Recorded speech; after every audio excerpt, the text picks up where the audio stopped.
ਆਪਾਂ ਅੱਗੇ ਰੱਖਣ ਤੋਂ ਪਹਿਲੇ मैं अपने सत्कारयोग प्रिंसीपल साहब डॉक्टर परविंदर सिंह तंगड़ ਨੂੰ इनवाइट ਕਰਾਂਗਾ कि ਉਹ ਤੁਹਾਡੇ ਨਾਲ ਦੋ ਸ਼ਬਦ ਸਾਂਝੇ ਕਰਨ। डॉक्टर तंगड़ जी।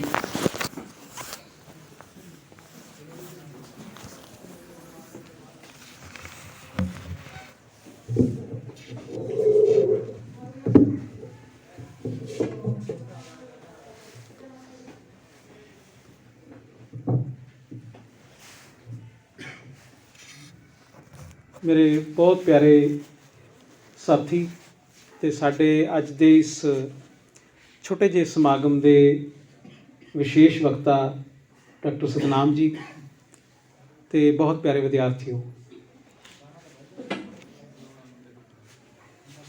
अज दा जो ये छोटा जा इवेंट असी ऑर्गेनाइज किया है, उहदे पिछे एक समर्पण, एक शरधा, एक खिराजे अकीदत उस ਸਾਹਿਤਕਾਰ ਨੂੰ, उस महान व्यक्ति ਨੂੰ जिसने अपने ਸਾਹਿਤ ਰਾਹੀਂ, ਆਪਣੀਆਂ ਰਚਨਾਵਾਂ ਰਾਹੀਂ ਕੇਵਲ ਆਪਣੇ ਪਾਠਕਾਂ ਨੂੰ ਹੀ ਨਹੀਂ ਬਲਕਿ ਸਮੁੱਚੀ ਲੋਕਾਈ ਨੂੰ ਇੱਕ ਚੰਗੀ ਸੇਧ ਦੇਣ ਦੀ ਜਿਹੜੀ ਹੈ ਉਹ ਕੋਸ਼ਿਸ਼ ਕੀਤੀ। ਮੇਰੀ ਮੁਰਾਦ ਹੈ पद्म श्री प्रोफैसर गुरदयाल सिंह, जो कि संसार प्रसिद्ध नावलिस्ट होए ने,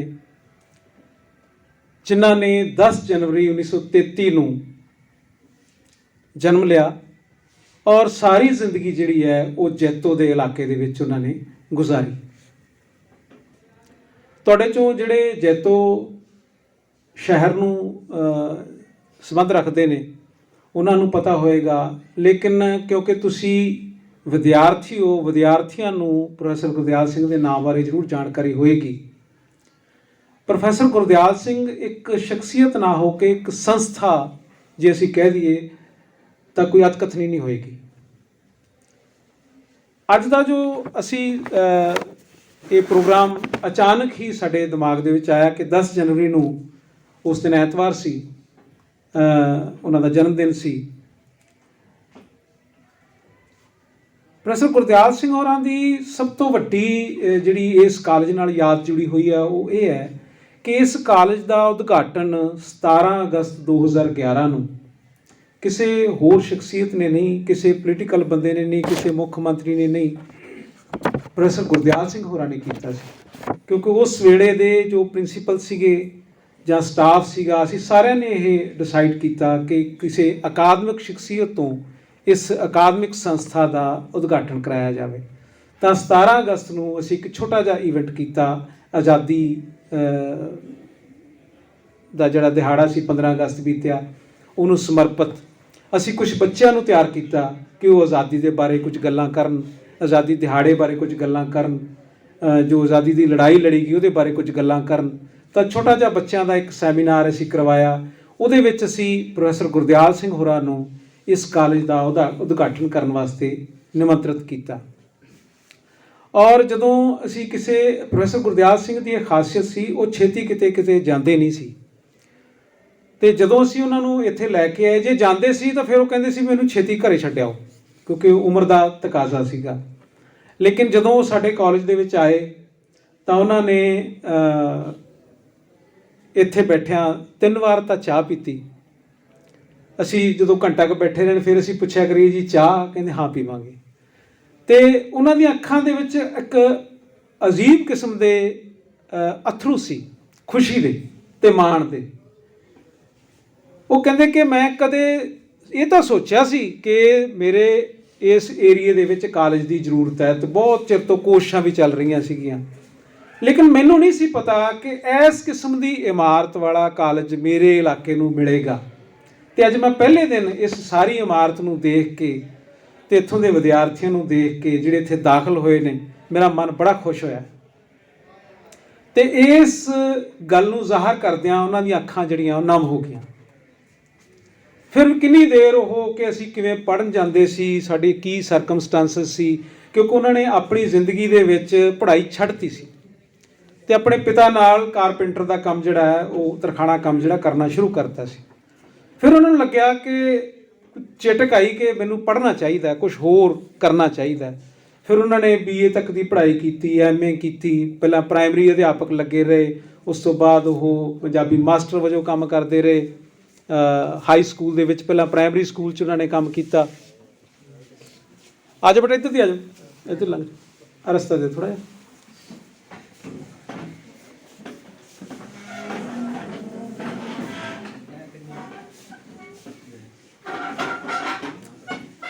बैठ जाओ अगे बैठ जाओ, कोई गल आ ले लो।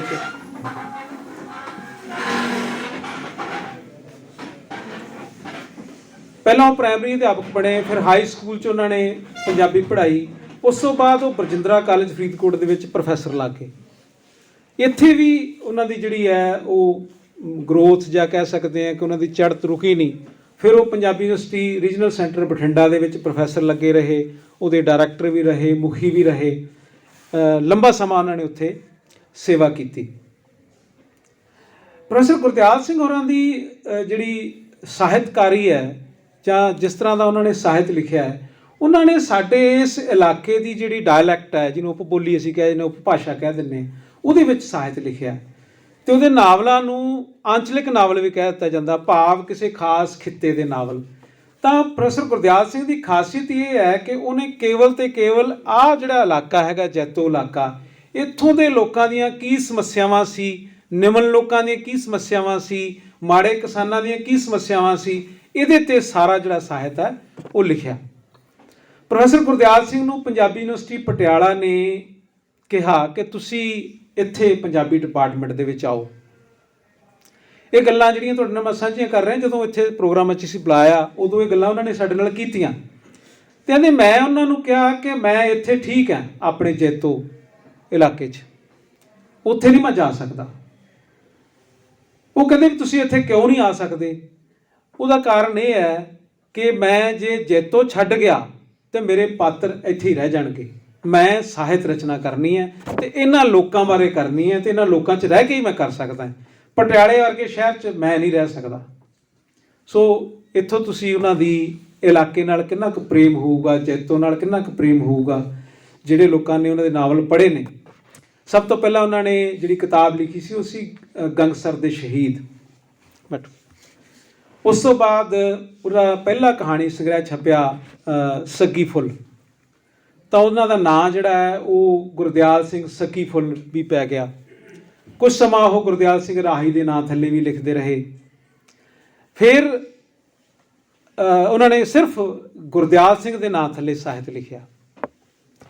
ਉਹਨਾਂ ਦੀ ਜਿਹੜੀ ਅਸਲ ਪਛਾਣ ਆ 1964 ਦੇ ਵਿੱਚ ਸੰਸਾਰ ਪੱਧਰ ਤੱਕ ਪਹੁੰਚਦੀ ਹੈ।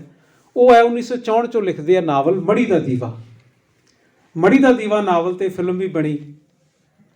ਉਹ ਰੂਸੀ ਭਾਸ਼ਾ ਦੇ ਵਿੱਚ ਵੀ ਅਨੁਵਾਦ ਹੋਇਆ, ਉਹ ਹਿੰਦੀ ਪੰਜਾਬੀ 'ਚ ਅਨੁਵਾਦ ਹੋਇਆ, ਭਾਰਤ ਦੀਆਂ ਜਿੰਨੀਆਂ ਭਾਸ਼ਾਵਾਂ ਨੇ ਉਹਦੇ ਵਿੱਚ ਵੀ ਅਨੁਵਾਦ ਹੋਇਆ। ਤੋ ਇਸ ਤਰ੍ਹਾਂ ਦਾ ਸੰਸਾਰ ਪੱਧਰ ਦਾ ਜਿਹੜਾ ਮਾਣ ਸਤਿਕਾਰ ਹੈ ਉਹ ਮੜੀ ਦਾ ਦੀਵਾ ਨਾਲ ਹੀ ਪ੍ਰੋਫੈਸਰ ਗੁਰਦਿਆਲ ਸਿੰਘ ਨੂੰ ਮਿਲ ਗਿਆ ਸੀ। ਇਸ ਤੋਂ ਇਲਾਵਾ ਉਹਨਾਂ ਨੇ ਬਹੁਤ ਸਾਰੀਆਂ ਕਹਾਣੀਆਂ, ਕੋਈ 30-35 ਕਿਤਾਬਾਂ ਉਹਨਾਂ ਨੇ ਲਿਖੀਆਂ ਹੋਈਆਂ ਨੇ। ਬੜੇ ਬੜੇ ਸਨਮਾਨ ਉਹਨਾਂ ਨੂੰ ਮਿਲੇ ਹੋਏ ਨੇ। ਗਿਆਨਪੀਠ ਪੁਰਸਕਾਰ ਜਿਹੜਾ ਕਿ ਭਾਰਤ ਦਾ ਸਭ ਤੋਂ ਵੱਡਾ ਸਾਹਿਤ ਦਾ ਪੁਰਸਕਾਰ ਹੈ, ਜਿਹੜਾ ਸਾਰੇ ਭਾਰਤ ਦੀਆਂ ਭਾਸ਼ਾਵਾਂ ਦੇ ਸਾਹਿਤ ਨੂੰ ਧਿਆਨ 'ਚ ਰੱਖ ਕੇ ਉਹਨੂੰ ਵਾਚ ਕੇ ਫਿਰ ਦਿੱਤਾ ਜਾਂਦਾ। ਤਾਂ ਪੰਜਾਬੀ ਦੇ ਵਿੱਚ ਇਸ ਤੋਂ ਪਹਿਲਾਂ ਅੰਮ੍ਰਿਤਾ ਪ੍ਰੀਤਮ ਦਾ ਨਾਂ ਤੁਸੀਂ ਸੁਣਿਆ ਹੋਣਾ, ਉਹਨਾਂ ਨੂੰ ਮਿਲਿਆ ਸੀ। ਤਾਂ ਦੂਜੇ ਨੰਬਰ 'ਤੇ ਗਿਆਨਪੀਠ ਪੁਰਸਕਾਰ ਇੰਨੇ ਸਾਲਾਂ ਬਾਅਦ ਪ੍ਰੋਫੈਸਰ ਗੁਰਦਿਆਲ ਸਿੰਘ ਨੂੰ ਨਸੀਬ ਹੋਇਆ। ਇਹ ਸਾਡੇ ਵਾਸਤੇ ਬਹੁਤ ਵੱਡੀ ਗੱਲ ਹੈ। ਤੇ ਇਸੇ ਕਰਕੇ ਹੀ ਉਹਨਾਂ ਦੀ ਗਲੀ ਜਿਹੜੀ ਜਾਂਦੀ ਹੈ ਉਹਦਾ ਨਾਂ ਰੱਖਿਆ ਹੋਇਆ ਗਿਆਨਪੀਠ ਮਾਰਗ। ਪਰ ਸਾਡੇ ਜਿਹੜੇ ਇਲਾਕੇ ਦੇ ਲੋਕ ਹੈ ਉਹਨਾਂ ਨੂੰ ਜਿਵੇਂ ਨਾ ਘਰ ਦਾ ਜੋਗੀ ਜੋਗੜਾ, ਬਾਹਰ ਦਾ ਜੋਗੀ ਸਿੱਧ, ਸਾਡੇ ਲੋਕਾਂ ਨੂੰ ਉਹਨਾਂ ਪਤਾ ਨਹੀਂ ਕਿ ਉਸ ਬੰਦੇ ਦੀ ਘਾਲਣਾ ਕੀ ਹੈ। ਉਹਦੀ ਪ੍ਰਸਿੱਧੀ ਸੰਸਾਰ ਪੱਧਰ ਤੱਕ ਰਹੀ ਹੈ ਤੇ ਅੱਜ ਵੀ ਉਹਦਾ ਸਾਹਿਤ ਜਿਹੜਾ ਹੈ ਉਹ ਪੜ੍ਹਿਆ ਜਾ ਰਿਹਾ ਹੈ। ਤੇ ਇੰਨਾ ਕੁ ਲਿਖਿਆ ਕਿ ਉਹਦੀ ਜਿਹੜੀ ਰਾਇਲਟੀ ਹੈ, ਜਿਹੜੇ ਰਾਈਟਰ ਹੁੰਦੇ ਆ ਉਹਨਾਂ ਦੀ ਜਦੋਂ ਕਿਤਾਬਾਂ ਛਪਦੀਆਂ ਉਹ ਵਿਕਦੀਆਂ, ਉਹਨਾਂ ਦੀ ਰਾਇਲਟੀ ਆਉਂਦੀ ਹੈ। ਉਹ ਰਾਇਲਟੀ ਦੇ ਨਾਲ ਬਹੁਤ ਸਾਰਾ ਘਰ ਜਿਹੜਾ ਉਹਨਾਂ ਦਾ ਚੱਲਦਾ ਰਿਹਾ ਤੇ ਹੁਣ ਵੀ ਚੱਲ ਰਿਹਾ ਹੈ। ਇਹ ਸੀ ਕੁਝ ਗੱਲਾਂ ਪ੍ਰੋਫੈਸਰ ਗੁਰਦਿਆਲ ਸਿੰਘ ਬਾਰੇ। ਉਹਨਾਂ ਦੀ ਜਿਹੜੀ ਮੜੀ ਦਾ ਦੀਵਾ ਦੇ ਉੱਪਰ ਫਿਲਮ ਬਣੀ। ਇੱਕ ਅੰਨੇ ਘੋੜੇ ਦਾ ਦਾਨ, ਉਹਦੇ ਉੱਪਰ ਵੀ ਫਿਲਮ ਬਣੀ। ਅੰਨੇ ਘੋੜੇ ਦਾ ਦਾਨ, ਉਹਦੇ ਵਿੱਚ ਜੋ ਮੇਨ ਕਰੈਕਟਰ ਹੈ ਉਹ ਸੈਮੂਅਲ ਜੌਨ ਨੇ ਪਲੇ ਕੀਤਾ। ਸੈਮੂਅਲ ਜੌਨ ਦਾ ਨਾਂ ਸ਼ਾਇਦ ਤੁਸੀਂ ਸੁਣਿਆ ਹੋਵੇ। ਸੈਮੂਅਲ ਜੌਨ ਗੁਰਸ਼ਰਨ ਭਾਜੀ ਜਿਨ੍ਹਾਂ ਨੇ ਨਾਟਕ ਦੇ ਖੇਤਰ ਦੇ ਵਿੱਚ ਬਹੁਤ ਕੰਮ ਕੀਤਾ, ਪਿੰਡਾਂ 'ਚ ਜਾ ਕੇ ਲੋਕਾਂ ਨੂੰ ਜਾਗਰਤ ਕਰਨ ਲਈ। ਉਹ ਬੰਦਾ ਚੀਫ ਇੰਜੀਨੀਅਰ ਦੇ ਅਹੁਦੇ 'ਤੇ ਕੰਮ ਕਰਦਾ ਸੀ। ਉੱਥੋਂ ਉਹ ਮਜ਼ਦੂਰਾਂ ਦੀ ਜਿਹੜੀ ਮੂਵਮੈਂਟ ਸੀ ਉਹਦੇ ਵਿੱਚ ਉਹਨੇ ਕੰਮ ਕੀਤਾ। ਹੌਲੀ ਹੌਲੀ ਫਿਰ ਉਹ ਸਰਵਿਸ ਛੱਡ ਕੇ ਲੋਕਾਂ ਵਾਸਤੇ ਸਮਰਪਿਤ ਹੋ ਗਿਆ। ਇਸੇ ਤਰ੍ਹਾਂ ਹੀ ਉਸੇ ਪੱਚਨਾਂ 'ਤੇ ਚੱਲਦਾ ਹੋਇਆ ਸੈਮੂਅਲ ਜੌਨ ਨਾਂ ਦਾ ਜਿਹੜਾ ਬੰਦਾ ਹੈ ਉਹ ਅੱਜ ਕੱਲ੍ਹ ਪਿੰਡਾਂ 'ਚ ਜਾ ਕੇ ਨਾਟਕ ਕਰਦਾ, ਲੋਕਾਂ ਨੂੰ ਜਾਗਰੂਕ ਕਰਦਾ ਹੈ। ਅਤੇ ਤੁਹਾਡੇ ਲਈ ਇਹ ਹੈਰਾਨੀ ਵਾਲੀ ਗੱਲ ਹੋਊਗੀ ਕਿ ਸੈਮੂਅਲ ਜੌਨ ਸਾਡੇ ਨੇੜੇ ਹੀ ਪਿੰਡ ਹੈ ਢਿਲਵਾਂ ਕੋਟਕਪੂਰੇ ਦੇ ਨਾਲ, ਉੱਥੋਂ ਦਾ ਉਹ ਜੰਮਪਲ ਹੈ। ਔਰ ਮੇਰੀ ਖੁਸ਼ਕਿਸਮਤੀ ਇਹ ਹੈ ਕਿ ਅਸੀਂ ਗ੍ਰੈਜੂਏਸ਼ਨ 'ਚ ਇਕੱਠੇ ਪੜ੍ਹੇ ਹਾਂ, ਇਕੱਠੇ ਅਸੀਂ ਨਾਟਕ ਵੀ ਖੇਡੇ ਹੈ। ਮੈਂ ਪੜ੍ਹਨ ਪੜ੍ਹਾਉਣ ਵਾਲੇ ਪਾਸੇ ਆ ਗਿਆ, ਉਹਨੇ ਆਪਣਾ ਫੀਲਡ ਜਿਹੜਾ ਹੈ ਉਹੀ ਰੱਖਿਆ, ਅਤੇ ਅੱਜ ਉਹ ਉਸ ਫੀਲਡ ਦੇ ਵਿੱਚ ਬਹੁਤ ਵੱਡਾ ਨਾਂ ਹੈ ਸੈਮੂਅਲ ਜੌਨ ਦਾ।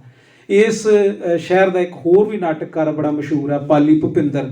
ਉਹਦੇ ਬਾਰੇ ਵੀ ਸ਼ਾਇਦ ਤੁਹਾਨੂੰ ਨਾ ਪਤਾ ਹੋਵੇ। ਅੱਜ ਕੱਲ੍ਹ ਉਹ ਪੰਜਾਬ ਯੂਨੀਵਰਸਿਟੀ ਚੰਡੀਗੜ੍ਹ ਦੇ ਵਿੱਚ ਪ੍ਰੋਫੈਸਰ ਹੈ ਅਤੇ ਬਹੁਤ ਸਾਰੀਆਂ ਕਿਤਾਬਾਂ ਉਹਦੀਆਂ ਨਾਟਕ ਦੀਆਂ ਆਈਆਂ ਹੋਈਆਂ। ਕਿਤੇ ਮੌਕਾ ਲੱਗਿਆ ਤੁਹਾਨੂੰ ਉਹਨਾਂ ਦੇ ਰੂਬਰੂ ਵੀ ਅਸੀਂ ਕਰਾਵਾਂਗੇ। ਤਾਂ ਮੈਨੂੰ ਲੱਗਦਾ ਕਿ ਮੈਂ ਆਪਣੀ ਗੱਲ ਥੋੜ੍ਹੀ ਜਿਹੀ ਲੰਬੀ ਲਿਜਾ ਰਿਹਾ। ਅਸਲ ਦੇ ਵਿੱਚ ਜਿਹੜਾ ਅੱਜ ਦਾ ਇਹ ਸਮਾਗਮ ਸਾਡੇ ਦਿਮਾਗ 'ਚ ਆਇਆ ਉਹ ਇੱਕ ਸ਼ਰਧਾ ਸੁਮਨ ਅਰਪਿਤ ਕਰਨ ਦੇ ਨਜ਼ਰੀਏ ਤੋਂ ਸੀ ਕਿ ਅਸੀਂ ਪ੍ਰੋਫੈਸਰ ਗੁਰਦਿਆਲ ਸਿੰਘ ਨੂੰ ਕਿਸੇ ਨਾ ਕਿਸੇ ਤਰ੍ਹਾਂ ਯਾਦ ਕਰੀਏ। ਅਤੇ ਸਾਡੇ ਕੋਲੇ ਡਾਕਟਰ ਸਤਨਾਮ ਸਿੰਘ ਆਏ ਹੋਏ ਸੀਗੇ, ਸੋ ਅਸੀਂ ਇਹ ਵੀ ਲਾਹਾ ਖੱਟਿਆ ਕਿ ਇਹਨਾਂ ਨੂੰ ਇੱਕ ਆਨਰ ਵੀ ਦੇਈਏ ਅਤੇ ਇੱਕ ਅਸੀਂ ਲੈਕਚਰ ਇਸ ਤਰ੍ਹਾਂ ਦਾ ਕਰਵਾ ਸਕੀਏ ਕਿ ਸਾਡੇ ਵਿੱਚ ਬਹੁਤ ਸਾਰੇ ਬੱਚੇ, ਕੱਲ੍ਹ ਗੱਲ ਕਰ ਰਹੇ ਸੀ ਡਾਕਟਰ ਸਾਹਿਬ ਕਿ ਤੁਹਾਡੇ ਕਾਲਜ 'ਚ ਬਹੁਤ ਸਾਰੇ ਕੱਦਾਵਰ ਬੱਚੇ ਹੈਗੇ ਆ ਜਿਹੜੇ ਡਿਫੈਂਸ ਸਰਵਿਸਿਜ਼ ਦੇ ਵਿੱਚ ਜਾ ਸਕਦੇ ਆ, ਪੰਜਾਬ ਪੁਲਿਸ 'ਚ ਜਾ ਸਕਦੇ ਆ, ਉਹ ਫੌਜ ਦੇ ਵਿੱਚ ਜਾ ਸਕਦੇ ਆ। ਤਾਂ ਉਦੋਂ ਸਾਡੇ ਮਨ 'ਚ ਇਹ ਖਿਆਲ ਆਇਆ ਕਿ ਇਹਨਾਂ ਦੀਆਂ ਗੱਲਾਂ ਜਿਹੜੀਆਂ ਤੁਹਾਡੇ ਨਾਲ ਪ੍ਰੈਕਟੀਕਲ ਦੌਰਾਨ ਵੀ ਕੀਤੀਆਂ ਹੋਣਗੀਆਂ, ਤਾਂ ਇੱਥੇ ਵੀ ਅਸੀਂ ਉਹਨਾਂ ਦੀਆਂ ਕੁਝ ਗੱਲਾਂ ਜਿਹੜੀਆਂ ਖਾਸ ਤੌਰ 'ਤੇ ਉੱਥੇ ਕੰਸਨਟਰੇਟ ਕਰਦੇ ਹੋਏ ਤੁਹਾਡੇ ਨਾਲ ਕਰਨ। ਤਾਂ ਇੱਕ ਕਿਰਤੀ ਦੇ ਜਨਮ ਦਿਨ ਨੂੰ ਲੈ ਕੇ, ਜਿਹੜੇ ਬੰਦੇ ਨੇ ਹੱਥੀਂ ਕਿਰਤ ਕੀਤੀ, ਸਾਹਿਤ ਲਿਖਿਆ, ਉਹਦੇ ਜਨਮ ਦਿਨ ਨੂੰ ਸਮਰਪਿਤ ਅਸੀਂ ਇਹ ਸੋਚਿਆ ਕਿ ਕਿਉਂ ਨਾ ਕੈਰੀਅਰ ਗਾਈਡੈਂਸ ਬਾਰੇ ਕੁਝ ਗੱਲਾਂ ਜਿਹੜੀਆਂ ਤੁਹਾਡੇ ਨਾਲ ਕੀਤੀਆਂ ਜਾਣ, ਜਿਹੜੀਆਂ ਤੁਹਾਨੂੰ ਲਾਹੇਵੰਦੀਆਂ ਸਾਬਤ ਹੋਣ। ਸੋ ਇਹਨਾਂ ਨੂੰ ਅਸੀਂ ਗੁਜ਼ਾਰਿਸ਼ ਕੀਤੀ ਖਾਸ ਤੌਰ 'ਤੇ ਕਿ ਤੁਹਾਡੇ ਨਾਲ ਡਿਫੈਂਸ ਸੇਵਾਵਾਂ ਦੇ ਵਿੱਚ ਕਿਵੇਂ ਤੁਸੀਂ ਜਾ ਸਕਦੇ ਹੋ ਉਹਦੇ ਬਾਰੇ ਕੁਝ ਗੱਲਾਂ ਕਰਨ।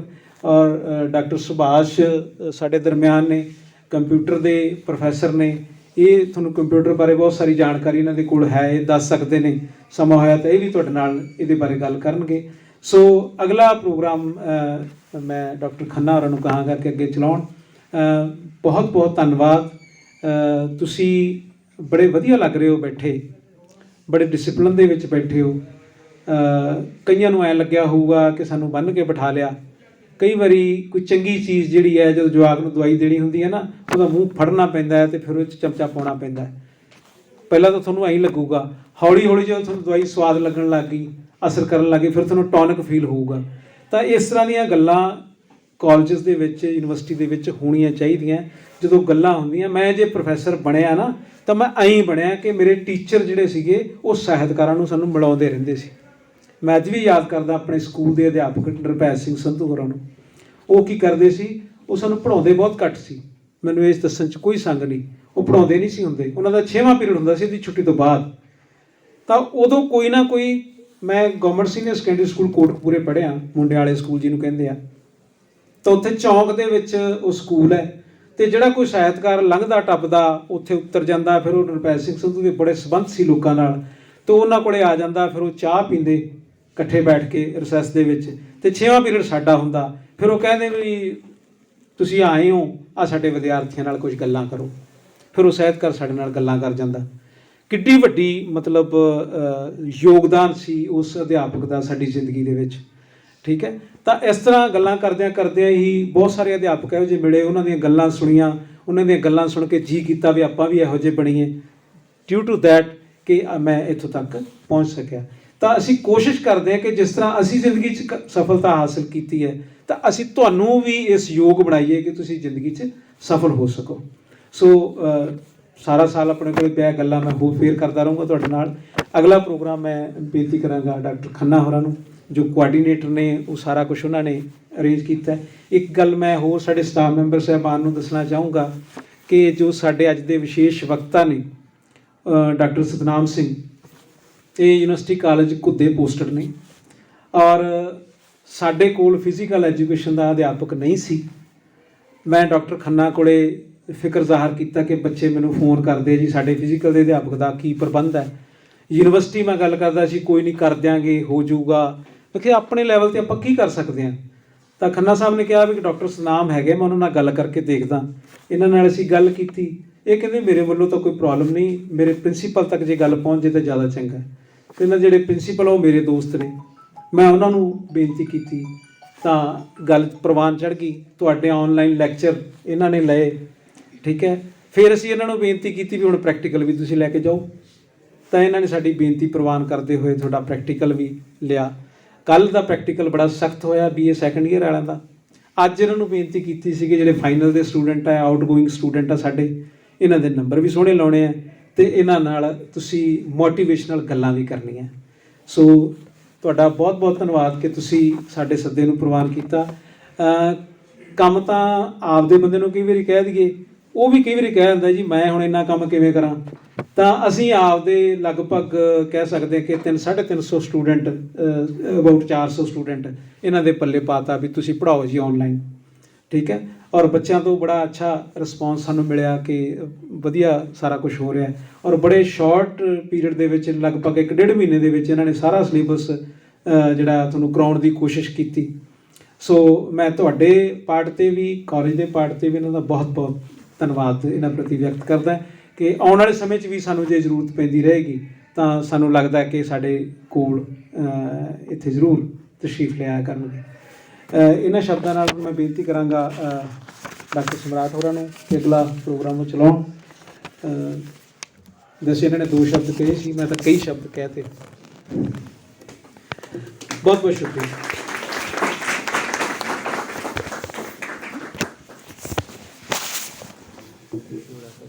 Thank you very much, Dr.